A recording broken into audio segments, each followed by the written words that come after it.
Assalamualaikum warahmatullahi wabarakatuh. Selamat petang, salam sejahtera. Saudara pengerusi, rakan-rakan panelis, tuan-tuan, puan-puan, saudara-saudara sekalian. Pertamanya saya ucap terima kasih di atas jemputan daripada pihak penganjur. Saya cukup terharu melihat begitu ramai audien datang malam ini, dan saya ucap terima kasih kepada pihak penganjur kerana saya dengan sedih nak menyebut pada tuan-tuan dan puan-puan, UIA sendiri pun tak pernah akan saya masuk ke kampus. Bukan yang dulu tu memang saya tak pernah akan masuk kampus macam kriminal, macam suspek, tapi baru ni saja dalam sebulan 2 yang lepas ada satu kumpulan pelajar di UIA nak buat satu forum, dan saya dijemput sebagai panelis. Saya bukan penceramah pun, panelis. Tak dibenarkan, dan kesian pelajar-pelajar itu terpaksa batalkan program dan cari tarikh lain, cari panelis lain. Jadi itu sebenarnya suasana yang berlaku dalam kampus-kampus kita di Malaysia. Jadi apa yang berlaku pada saudari Bawani itu bukan benda yang baru, tuan-tuan dan puan sekalian. Tetapi biasalah, selepas kena asak, selepas dimalukan, selepas insiden itu dapat publicity dalam media, semua tak mengaku. Menteri tak mengaku, VC tak mengaku, rektor tak mengaku, dekan cabut lagi. Ini wabak yang berlaku di universiti. Saya malu kadang-kadang tengok ramai sangat profesor di mana. Gelaran cukup banyak. Tuan-tuan puan-puan, kalau masuk kampus, ada ramai pelawak-pelawak ni, kalau tak sebut profesor, mengamuk dia. Tak sebut doktor, mengamuk dia, tapi ilmunya kosong.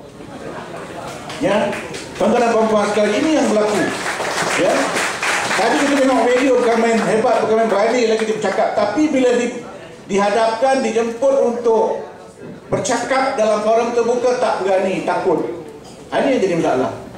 Saya tak fikirlah VC ataupun Naib Chancellor itu tak tahu, tak tahu jawab. Kita tengok begitu ramai sekali dalam dewan, takkan universiti tak tahu?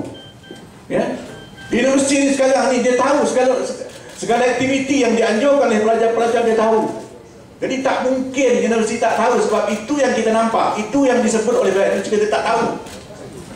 Dia nafikan kononnya tak dipaksa. Jadi cerita bohong ni bukan saja di kalangan pimpinan negara, tapi peringkat universiti pun dah jadi bohong dah. Dia ada berbohong. Jadi tuan-tuan dan puan sekalian, saya sebelum nak pergi jauh, saya nak sebut pengkali lah apa yang saya faham mengenai kebebasan akademik. Kebebasan akademik ialah maksudnya seorang ahli akademik itu dibenarkan bercakap, mengajar, menyebarkan ilmu dia, mengikut disiplin dia, mengikut pendekatan dia. Sebab setiap orang ahli akademik itu mempunyai pendekatan masing-masing.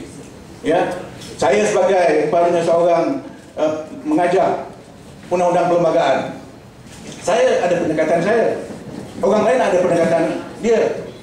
Apa yang penting ialah saya dan dia perlu menjustifikasikan pendekatan kami, dan kita menghormati masing-masing, dan dia boleh mengembangkan ilmu di luar kampus, di luar kepada masyarakat, bukan di kampus sahaja, bukan mengajar sahaja. Jadi macam rakan baik saya, Profesor Tajudin, dia baru pergi dapat hadiah. Why listen to the Vice Chancellor?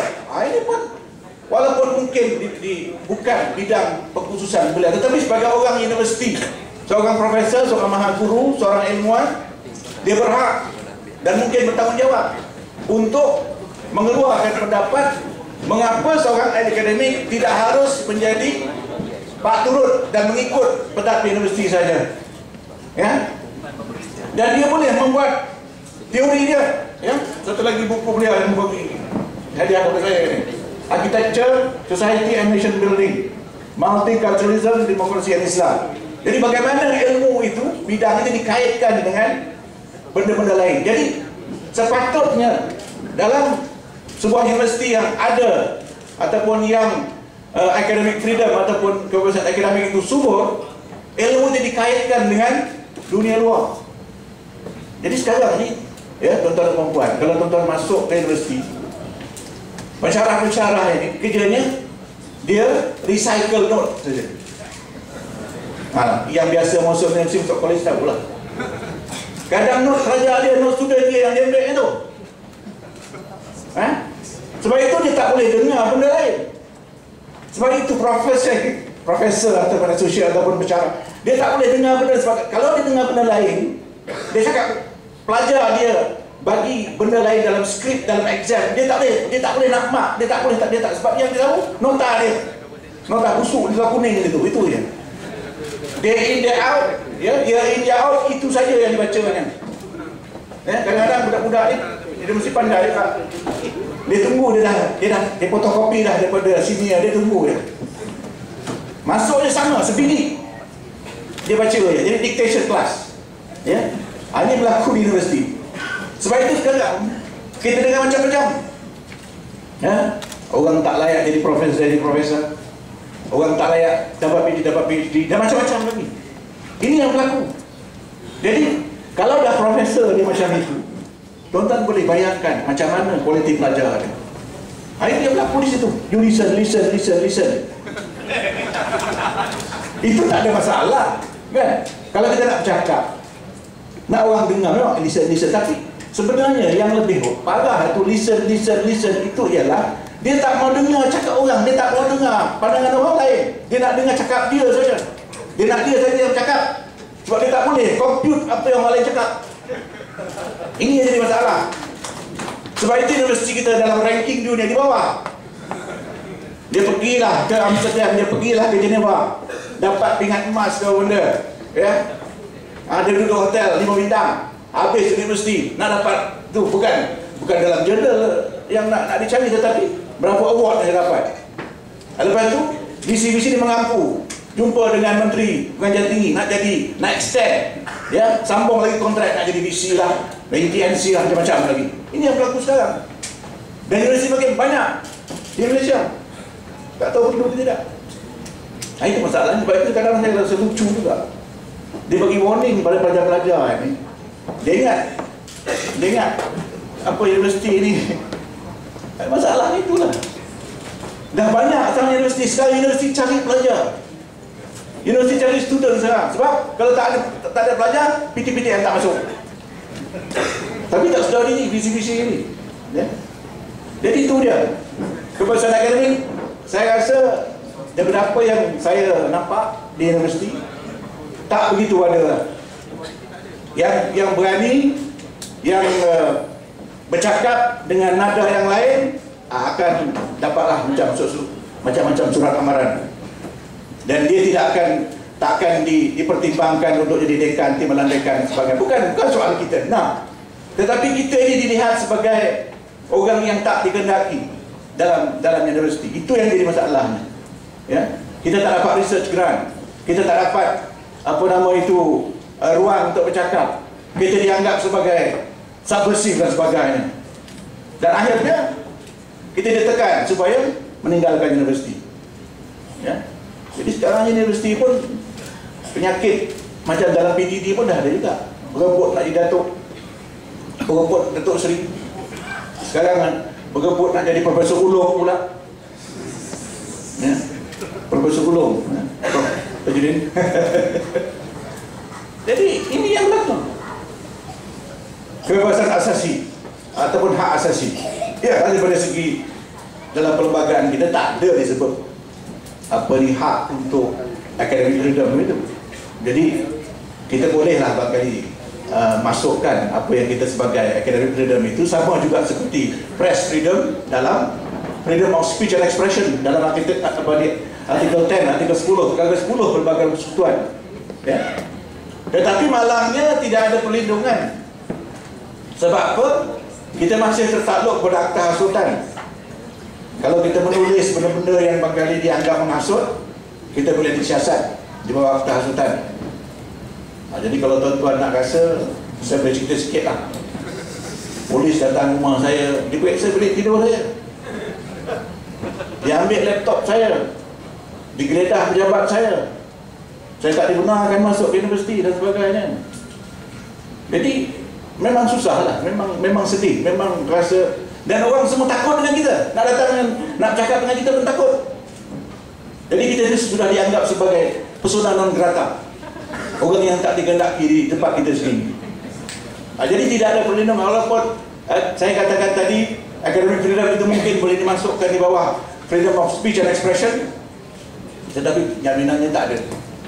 Dan dalam keadaan rigid yang ada sekarang ini, dia semakin ganas, semakin opresif. Dan kita tengok apa yang berlaku dalam UUM, dan sebenarnya banyak lagi di UiTM, ya, di UiSTI, ya. Dalam kampus ada kumpulan-kumpulan tertentu yang kerjanya ni Melayu di universiti. Semua ada. Ada budak-budak, ada pegawai yang memang kerjanya membasuh, membrainwash pelajar-pelajar di semua kampus. Ya. Mereka menganggap itu sebagai hak dia, sebagai sacred duty, sebagai national duty. Pegawai BTN. Ya. Dan ini dianggap sebagai satu latihan, training ground untuk ahli-ahli politik muda dalam parti pemerintah untuk datang kampus buat kacau, melatih pelajar, terutama sewaktu pilihan raya kampus. Tapi pelik juga, dah menang semua kampus, nak bubar dewan pun takut. Sampai sekarang tak bubar lagi. Dah menang dah, majoriti kampus di Malaysia semua dia menang. Tapi nak bubar dewan, nak bubar parlimen takut. Ya. Jadi saya rasa untuk bercakap dalam konteks hak asasi ini, saya rasa akademik kita, ahli akademik kita tak ada. Kerana dia dalam keadaan ketakutan. Ya. Cuma saya nak sebutkan, kita tidak guna menyalahkan kerajaan, tak guna menyalahkan UMNO, kerana ahli-ahli akademik sendiri kita memang malas. Majoriti ahli akademik kita, ya, duduk di universiti sekadar nak cari makan saja. Bukan ada idea langsung. Kalau tanya dia academic freedom, dia tak tahu. Itu yang saya katakan tadi, ya, masuk dalam bilik kuliah, bawa nota lama dia, itu yang di-spin tiap-tiap tahun. Sampai budak pun dah hafal, ya. Tak ada benda baru, tak ada research, tak menulis. Sebab itu dia takut, ya. Kalau tak ada perempuan sekalian, universiti kita jadi begitu oleh kerana majoriti pencarah kita begitu. Sebab itu dia takut. Orang yang tak ada ilmu, orang yang tak buat research, orang yang tak ada idea, jadi takut. Ya? Orang yang berani ini bukan pasal apa dia. Dia ada benda, dia rasa kalau tak kerja kat sini pun dia boleh kerja tempat lain. Tetapi kalau yang tadi itu yang masuk ke universiti dengan menggunakan kabel-kabel tertentu, dia takut. Jadi profesor kerana kabel juga, dia takut. Ya? Dia nak jadi dekan, nak jadi timbalan dekan, nak jadi VC, nak jadi direktor dan sebagainya, dia takut. Ya? Jadi ini yang berlaku. Maknanya daripada satu segi, akademik sendiri, orang akademik sendiri yang bersalah kerana membenarkan diri mereka jadi hamba, jadi lakis, ya, menjadi pencacai, menjadi baruah dalam universiti. Jadi sekarang ni tuan-tuan dan puan sekalian, kebanyakan VC rektor itu kerja dia bukan promote academic freedom. Kerjanya memastikan universiti ini kekal sebagai satu lagi birokrasi kerajaan. Ya.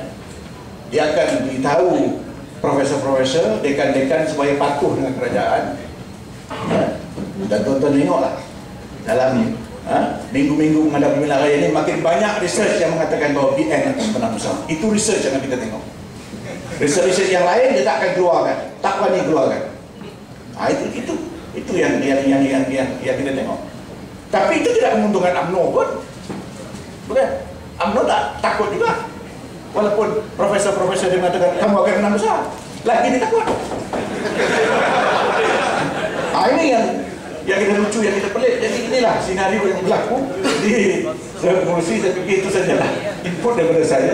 Ya, saya menceritakan pengalaman saya, dan saya ucap terima kasih sebagai bekas akademik yang sebelah kaki dah dalam politik. Maknanya saya masih diberi peluang untuk datang malam ini. Sekian, terima kasih. Assalamualaikum. Terima kasih.